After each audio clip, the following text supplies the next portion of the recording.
Hi, everybody. Welcome to English Digest. I'm Tom. Hi, I'm Stephanie. It's our culture unit today, and we're going to be talking about an artist in China, and it's all about the art of the dough.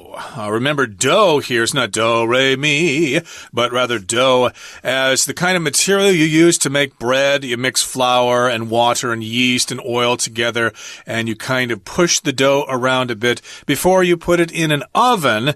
And I guess you can use that dough to make art, to make little sculptures. You can. We had something similar to this growing up in the United States. You could make this quote-unquote dough at home. It wasn't very good to eat, but of course kids always put things in their mouths and kind of had a salty taste. But we also have a toy in America called Play-Doh. D-O-H is how it's spelled, but it's kind of this clay kind of substance that you can mold and put into different shapes. It's kind of the same idea. It doesn't taste good either, but of course most kids have eaten some Play-Doh. We're going to be talking about a guy who is a sculptor, and he uses that sort of substance, and we're calling it dough. Dough, right. Dough is also a slang word for money, although it's not really used that often. We kind of say, hey, man, you got any bread on you? I need to buy something. But here, dough is referring to a mixture of flour and water that is used in baking. We also use dough, though, to talk about money. Oh, he's got a lot of dough. We certainly do. Yeah. That's so right, let's go ahead and read through today's article, and then we'll be back to talk about it.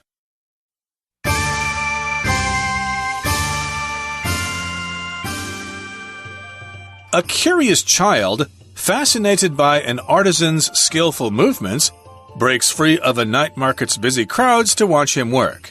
Displayed before the man are examples of his craft, tiny, elaborate figurines sculpted out of colored dough. Each one is a familiar character from an ancient Chinese tale, with detailed facial expressions and costumes that capture their personality perfectly. The child can't help but wonder how the artisan breathes such life into these delightful figurines. The artisan is likely part of a long line of master dough figurine sculptors. In fact, the art can be traced back more than 2,000 years to the Han Dynasty and experienced its golden age between the 14th and 20th centuries. The art then nearly died out during the Japanese occupation of China in the 1930s and 1940s, but was revived in 1949 with the founding of the People's Republic of China and is now enjoying something of a renaissance. Many traditional dough figurines feature flowers and animals, both real and mythical. Characters from folk stories, dramas, and novels are also common. Even today, figurines of Li Kui and Guan Yu, characters from the classic Chinese novels Water Margin and Romance of the Three Kingdoms, respectively, are popular. Nowadays, though, some dough sculptors are adding a modern touch to their figurines as well.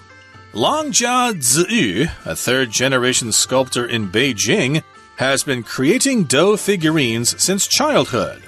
Now 23, Long features pop culture references, including Star Wars characters, superheroes, and Travel Frog in his work.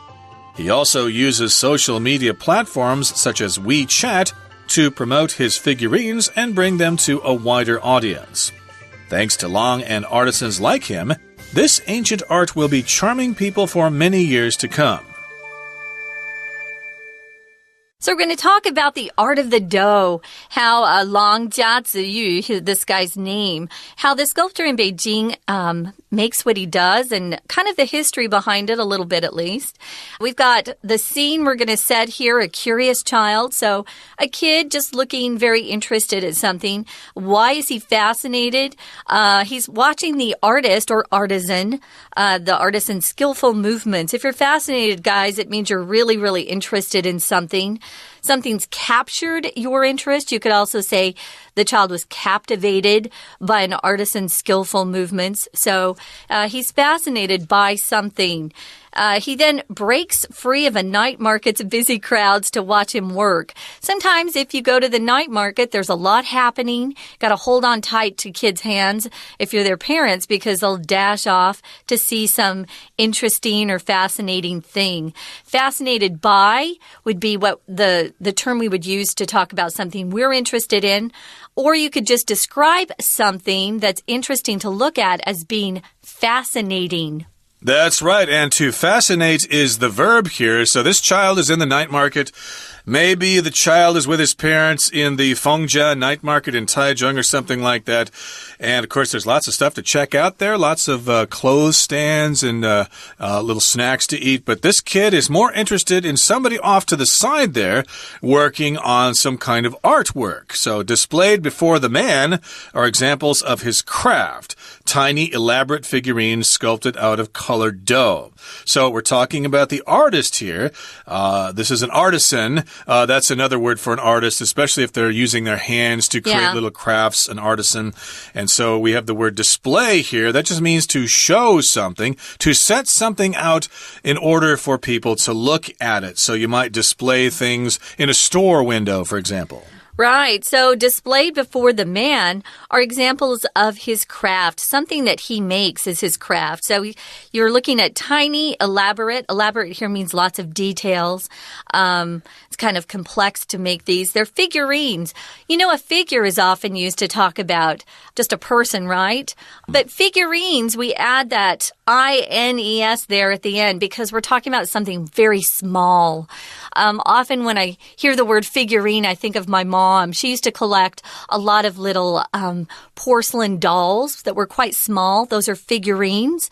So he's got elaborate figurines sculpted out of colored dough. If you make dough, especially if you're making it for bread, it's kind of this beige color, beige-white color, but you have to add some coloring to it if you're going to be making figurines because, you know, clothes have different colors and it's just a lot more interesting to look at if you have colored dough. It's probably similar to modeling clay, which comes in different colors. Which is the Play-Doh I was talking about, right? Exactly. That's kind of modeling clay. I guess dough is something you could eat later. But in any case, each of these figurines is a familiar character from an ancient Chinese tale with detailed facial expressions and costumes that capture their personality perfectly. So each of these figurines is a character that people are familiar with. They know about it. They've seen it before. These are characters from ancient Chinese tales, old stories from China, and these characters will have detailed facial expressions. Maybe one looks really surprised, one looks really sad.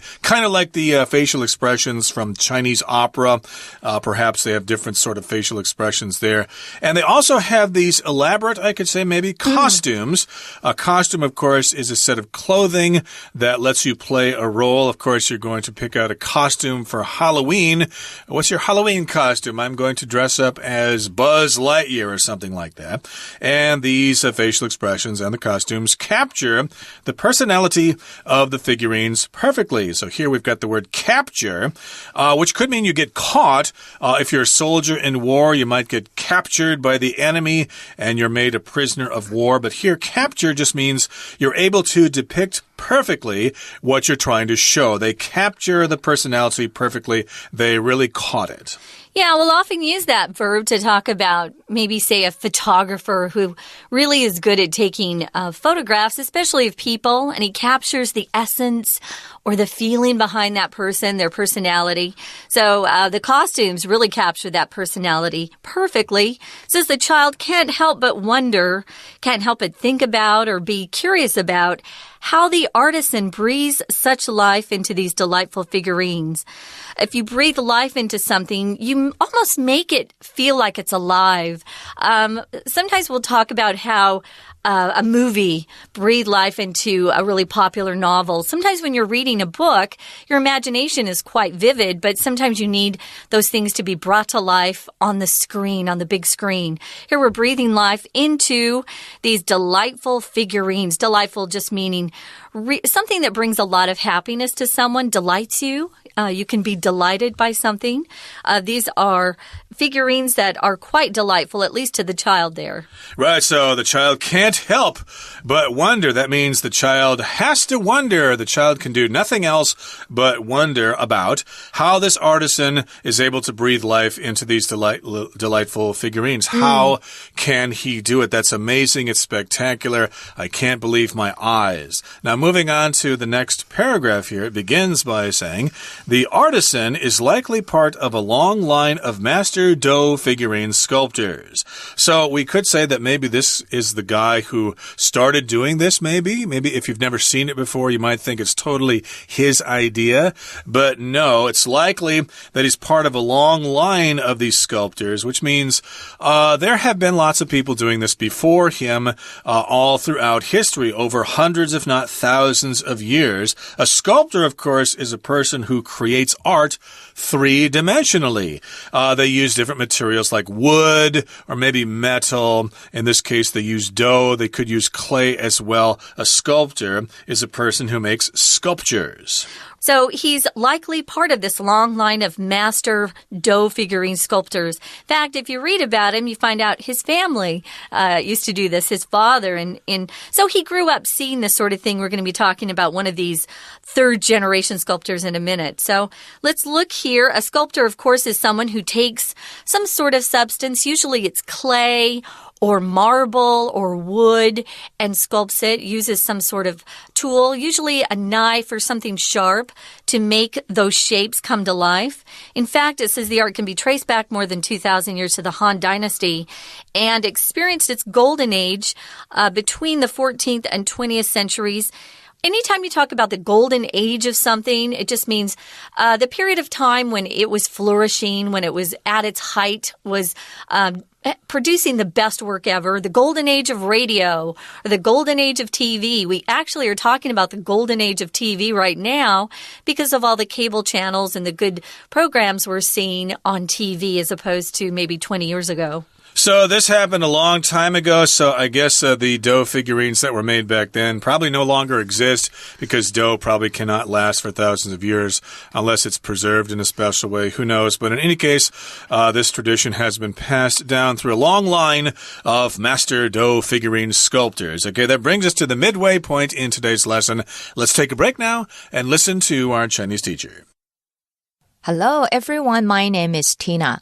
我们今天的主题呢是捏面人，而那个面团在英文里面就称之为 dough， 要注意哦 GH 是不发音的。首先来看到第一个空格的句子写着 Displayed before the man blank one examples of his craft。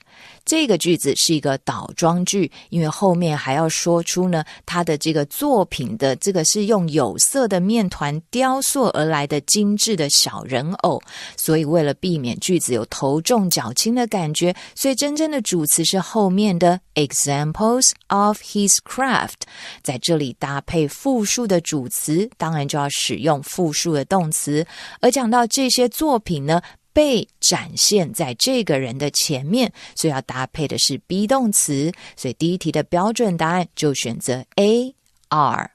第二个空格的句子提到 Each one is a familiar character from an ancient Chinese tale with detailed facial blank two and costumes that capture their personality perfectly. 每一个这个人偶呢都是一个大家很熟悉的古代中国传奇故事里面常见的角色，然后仔细一看呢，他们是带着一些 detailed facial blank two， 都有非常精致的脸部的什么以及服装呢？第二题的 A 选项 admissions 入学许可， B expressions 表情， C impressions 印象， D possessions 持有物。这里谈到的呢是人偶上面精致的这个表情，脸部表情，所以搭配文意，第二题就选择 B expressions。第三题的句子提到In fact, the art can be blank 3 more than 2,000 years to the Han Dynasty.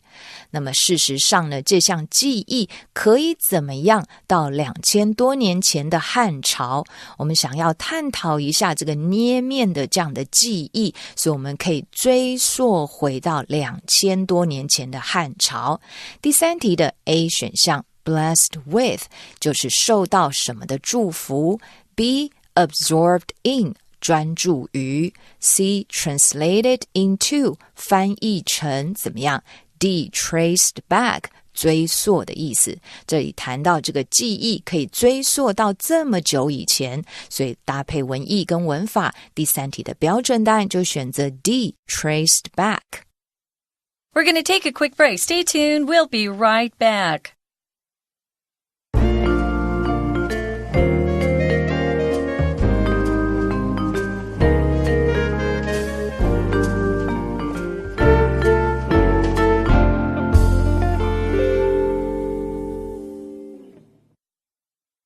Tom, I was just looking at the title of the article here. It's kind of funny because it's a take on, or someone's using something else that's pretty famous and then just changing it a bit. The Art of the Deal is a book that Donald Trump wrote, so it's kind of funny. The Art of the Deal is how to do a business deal, but here we're talking about the Art of the Dough, so it's kind of a clever title. It just figured out why. That was kind of funny. So anyway, we're talking about dough that's carved or sculpted into little figurines, often with colored dough. And these final figurines turned out to be quite elaborate. I have no artistic talent in terms of visual arts, so I could never do this stuff. Oh, but you Tom, only think you don't have talent. Tom. It's lying latent in there. No. It just has to come out. I think you could do this stuff. You should try this out. Tom draws very well. So we were just in the middle of the second paragraph when we took a break, talking about the history of dough sculpting or modeling dough, you could also say. The art actually nearly died out during the Japanese occupation of China in the 30s and 40s. That's in the 1930s and 1940s. But was revived in 1949 with the founding of the People's Republic of China and is now enjoying something of a renaissance. If you revive something, you bring something back to life. You can use it to talk about people. If someone's had a heart attack and maybe dies, doctors will work very hard to revive this person, to bring them back to life. This art was dying out because of the occupation of the Japanese. Maybe they didn't like that art and they banned it. I don't know. But it was revived in 1949 with the founding of the People's Republic of China. If you say something's enjoying a renaissance, Tom, what does that usually mean to you? A rebirth, basically. So you're talking about the period of history called the Renaissance in Europe. That's when kind of art and architecture and stuff like that kind of came alive again. They started it all over again. So yes, it's now enjoying kind of a rebirth. It's born again. It's enjoying a renaissance. And that happened after 1949. Now, many traditional dough figurines feature flowers and animals, both real and mythical. Okay, so yes, if you check out these figurines, you'll see lots of flowers, lots of different kinds of flowers, carnations, tulips, roses, etc. Also animals, and those animals could be real, like giraffes or elephants or antelopes or whatever. And they also might be mythical animals that have never really existed before, maybe like the dragon. Or the unicorn. Yeah. Or some other animals from mythology. What's that horse that's got the wings? Pegasus or something like that. Yeah. There are certainly lots of mythical characters and mythical animals in Chinese culture as well. Yeah. We've also got characters from folk stories, dramas, and novels, which are also common. Folk stories, stories that people tell or have told for many years. Dramas, plays and things like that. And also novels, which, of course, are long stories, which are about maybe 200-300 pages long. It's all fiction, of course. And even today, figurines of Li Kui and Guan Yu, characters from the classic Chinese novels Water Margin and Romance of the Three Kingdoms, respectively, are popular. So these are figurines of characters from those works of classic Chinese literature.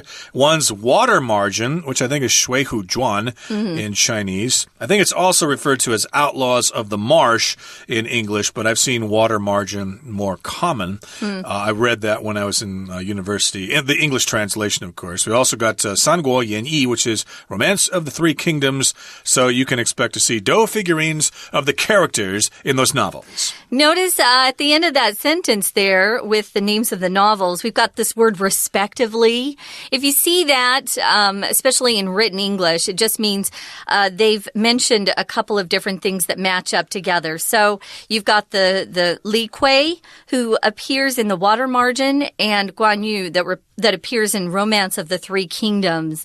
So that's how that works, respectively. So you look back and look at the order of what thing someone's talking about. And so the first thing that's mentioned matches up with the first thing in the second part of the sentence. And the second thing mentioned, 关于, matches up with Romance of the Three Kingdoms or 三国演义. So respectively. Please don't use respectively when you're speaking. Sometimes it's hard for people to keep track of the order of things that you've mentioned in your sentence. It's best used in written English. That's my piece of advice, at least. I do hear it used in English sometimes, and I think, it's not a good way to speak because people have to then really focus on every word that you're speaking and keep track of the order. Nowadays, it says in that last sentence, nowadays, though, some dough sculptors are adding a modern touch to their figurines as well. So what's this modern touch? Touch. Wow, touch. As a verb, that means you basically move your hand onto something in order to feel it.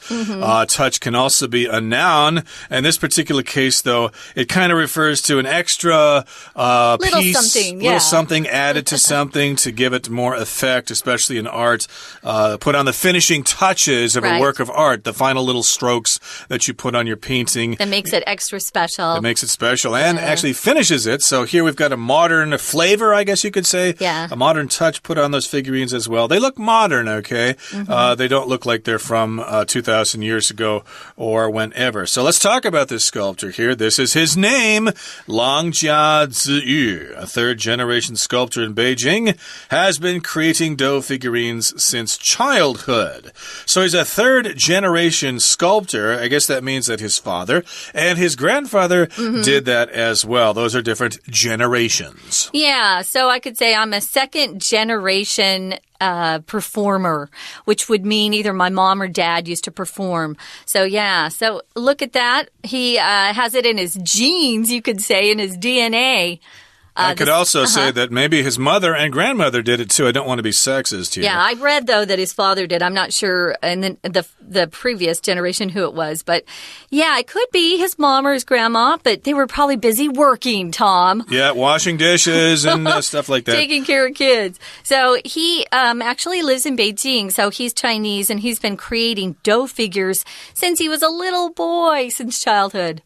Exactly. So now he's 23 years old. That's pretty young. He's got his life ahead of him. Yeah, he's young. Long features pop culture references, including Star Wars characters, superheroes, and Travel Frog in his work. So those would be pop culture references, popular culture characters in popular culture, including Star Wars characters like Darth Vader or Han Solo or Yoda, etc. Yoda's my favorite. He probably has Yoda, of course. He's so cute. Superheroes like Batman, Superman, Captain America, Spider-Man, etc.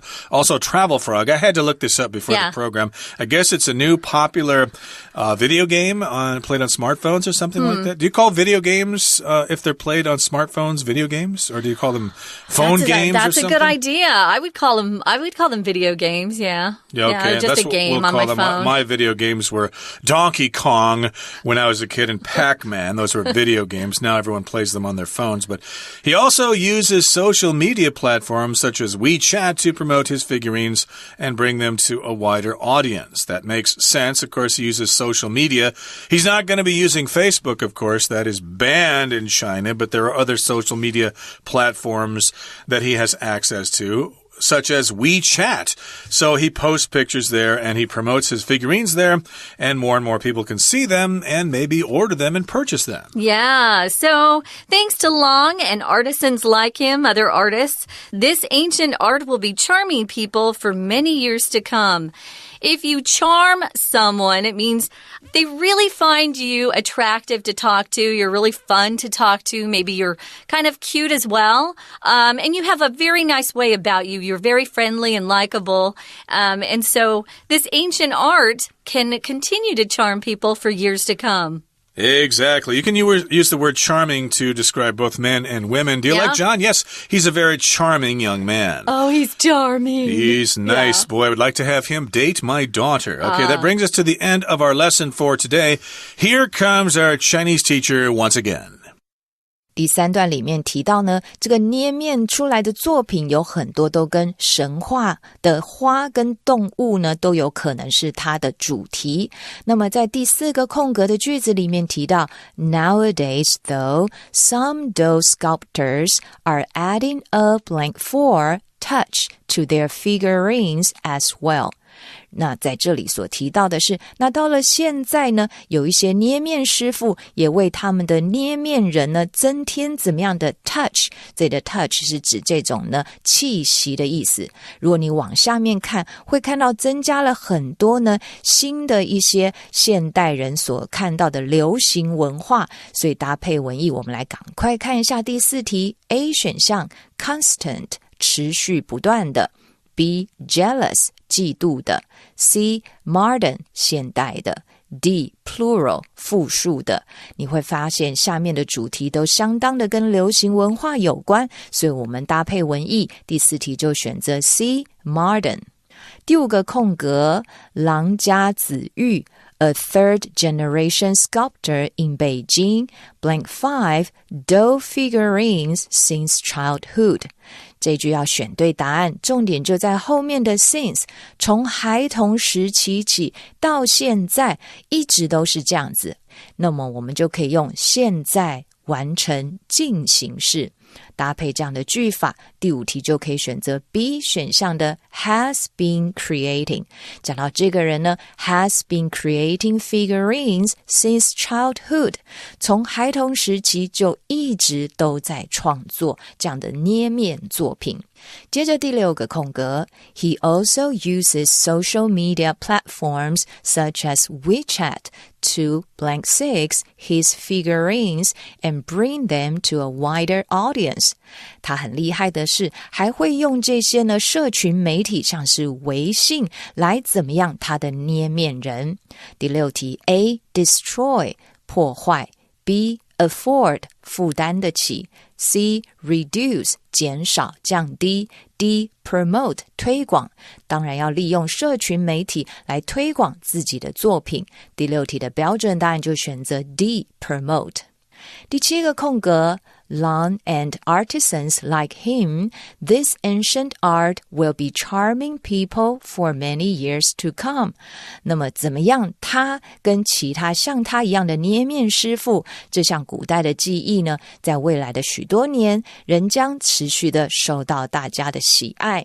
第7题 A thanks to 多亏于， B in spite of 尽管虽然， C regardless of 无论不管， D in addition to 除了什么什么之外，多亏于有他跟其他像他一样的工匠，这项技艺仍受大家的喜爱，所以标准答案第7题就选择 A thanks to。 OK， 以上就是今天的课文讲解，谢谢收听。